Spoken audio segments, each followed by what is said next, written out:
네, 안녕하세요. 소소한 불교TV의 수미스님입니다. 반갑습니다. 네, 바쁜 일상 속에서도 소소한 불교대학에 참석해 주신 모든 분들께 감사의 말씀을 드립니다. 오늘 또 역시 우리가 일상생활 속에서 쉽게 지나쳤지만 꼭 알아야 될 문제들을 준비해 봤습니다. 그러면 긴 말 필요 없이 바로 한번 출발해 보도록 하겠습니다. 네, 첫 번째 문제입니다.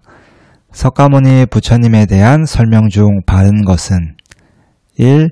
부처님에게는 이복 동생이 있었다. 2. 부처님의 아내는 마야 부인이었다. 3. 부처님께서는 정반왕과 마하파자파티 사이에서 태어났다. 4. 부처님께서는 마가다국의 왕자로 태어났다.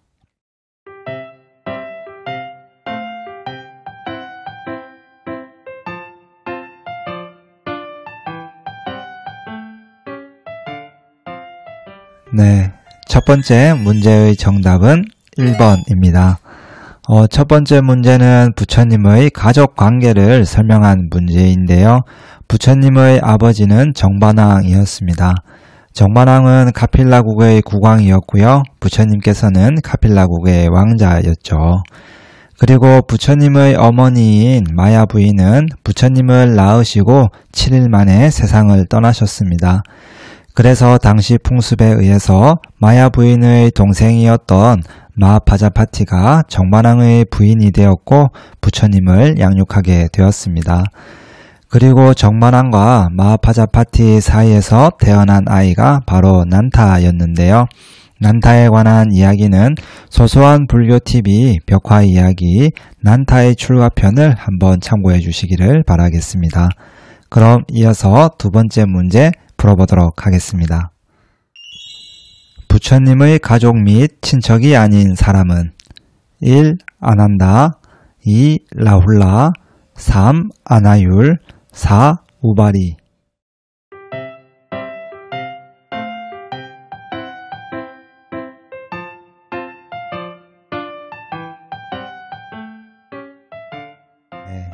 이번 문제는 두 사람은 알겠는데 두 사람은 좀 헷갈리시죠? 이번 문제도 역시 부처님의 가계도와 관련된 문제였는데요. 부처님의 할아버지는 사자협왕이었습니다. 사자협왕에게는 4명의 아들이 있었는데 정반왕과 백반왕 그리고 곡반왕과 감노반왕이었습니다. 부처님은 정반왕의 아들이었고요. 부처님의 아들은 바로 라훌라였죠. 그리고 아난다는 감노반왕의 아들이었고요. 아나율은 곡반왕의 아들이었습니다. 그럼 과연 우바리는 누구였을까요? 우바리는 석가족 출신의 이발사였는데요. 인도의 계급제도 중에서 노예 계급인 수드라 출신이었습니다. 하지만 나중에 출가를 해서 누구보다도 계율에 뛰어난 부처님의 10대 제자가 되었습니다. 그래서 이번 문제 정답은 바로 4번입니다. 그럼 이번에는 응용 문제 한번 풀어보도록 하겠습니다. 준비되셨나요? 그럼 출발해 보도록 하겠습니다. 부처님의 10대 제자가 아닌 사람은 누구일까요? 1. 우바리 2. 가전년 3. 교진녀 4. 라훌라.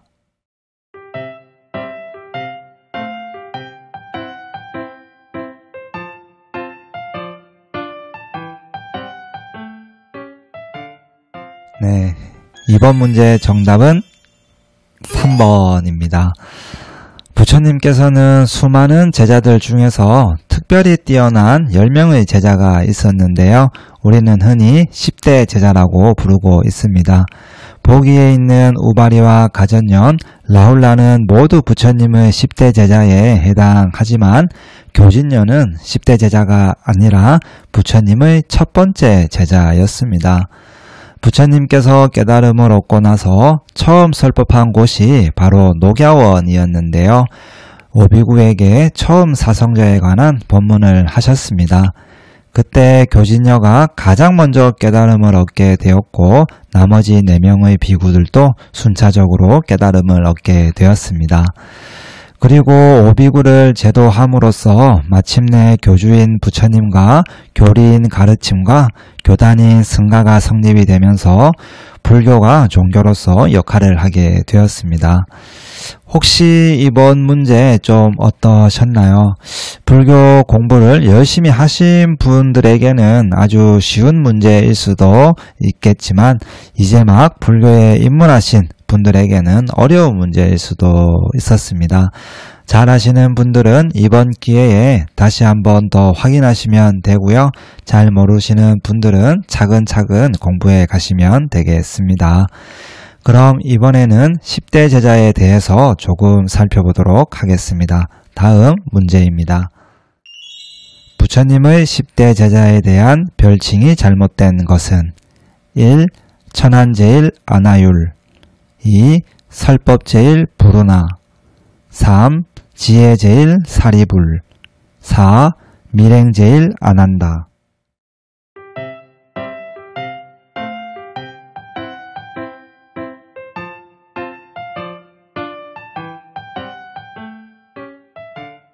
네, 정답은 4번입니다.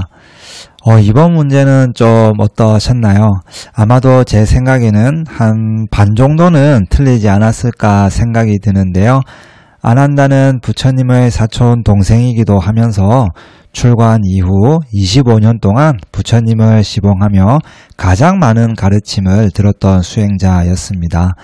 그래서 밀행제일이 아니라 다문제일이라는 별칭을 가지고 있습니다. 그러면 밀행제일은 과연 누구일까요? 밀행제일은 바로 부처님의 아들이었던 라훌라입니다. 라훌라는 12살에 부처님을 따라 출가를 하게 되었는데요. 부처님께서는 깨달음을 얻고 난 뒤 어느 날 고향인 카필라국으로 돌아오게 되었습니다. 출가 전 부처님의 아내였던 야쇼다라는 아들인 라훌라에게 아버지 보물을 주세요 라고 말하라며 시켰습니다. 라훌라는 부처님 앞에 서서 아버지 보물을 주세요 라고 말하자 부처님께서는 라훌라를 출가시켰습니다. 아마도 태자였던 혈통보다는 깨달음이라는 보물을 주기 위해서였겠죠.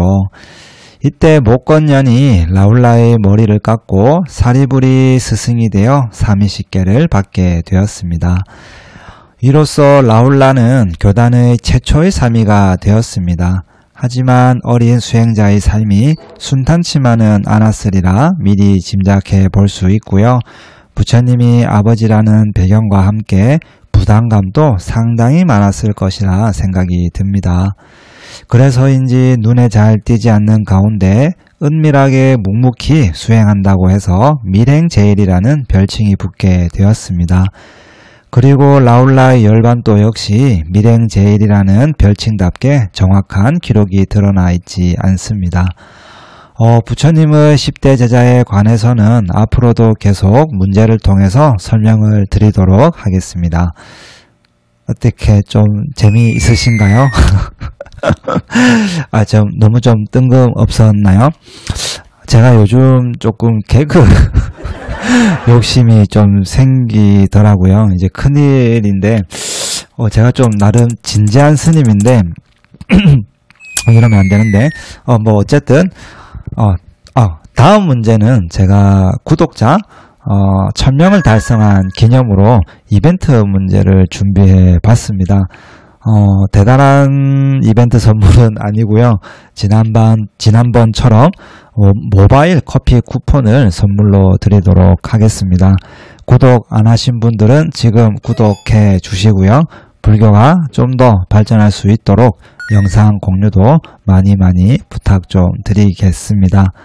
이번 문제는 주관식 문제입니다.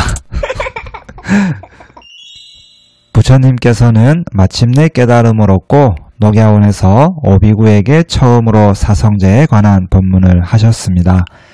사성제는 고성제와 집성제, 그리고 멸성제와 도성제를 말합니다. 이 중에서 깨달음을 얻는 방법을 설명한 것이 바로 도성제인데요. 그 방법은 무엇을 닦는 것일까요?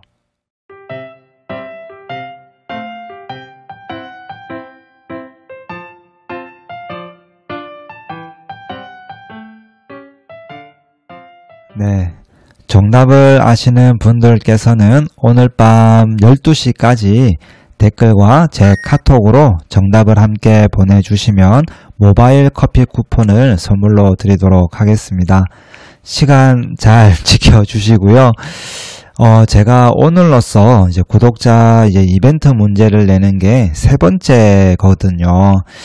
사실 일반인들이 불교를 접하는 게 쉬운 일만은 아니라고 이제 생각을 해요.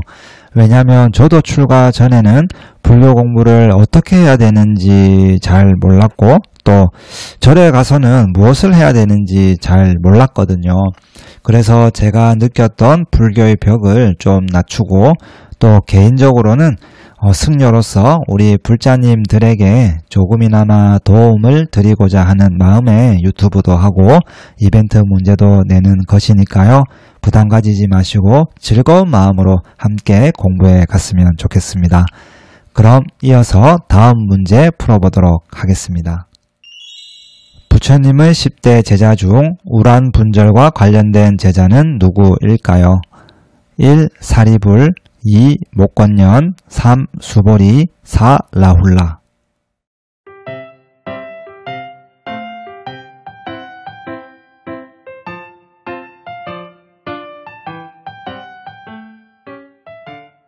네, 이번 문제 정답은 2번입니다. 불교에서는 음력 7월 15일이 되면 우란분절이라고 하는 큰 행사를 지내고 있습니다. 흔히 백중이라고도 하는데요. 백중은 효사상을 대표하는 불교의 전통 행사입니다. 우란분절의 유래는 목련존자가 지옥에 떨어진 어머니를 구제하기 위해서 시행되었다고 전해지고 있습니다.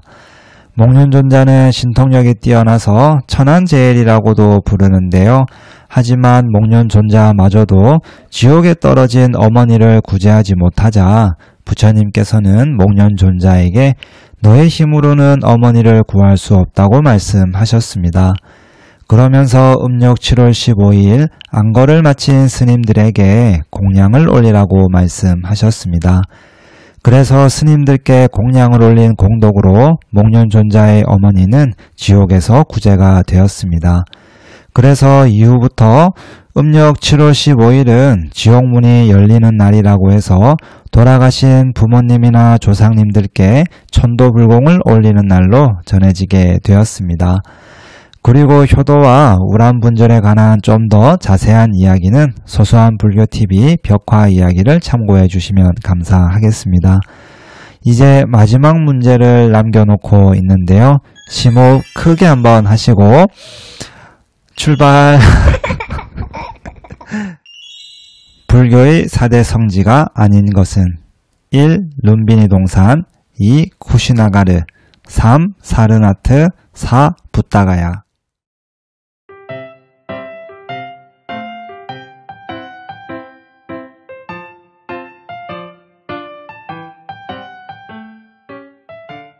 네, 다들 고민해 보셨나요? 이번 문제 정답은 없습니다. 네, 불교의 4대 성지는 부처님께서 탄생하신 룸비니 동산, 부처님께서 처음 깨달음을 얻으셨던 붓다가야, 그리고 처음 설법을 했던 사르나트. 사르나트는 사슴 동산이라고 해서 흔히 녹야온이라고 부르고 있습니다. 그리고 마지막으로 부처님께서 열반에 드셨던 쿠시나가르, 이렇게 네 곳이 바로 불교의 4대 성지입니다. 설마 정답이 없을 것이라는 생각은 못하셨죠? 앞으로도 정답이 없을 수도 있고요. 나왔던 문제가 다시 나올 수도 있으니까요. 복습도 꼭 해주시기를 부탁드리겠습니다. 그럼 오늘 수업은 여기서 마치도록 하겠습니다. 관세음보살.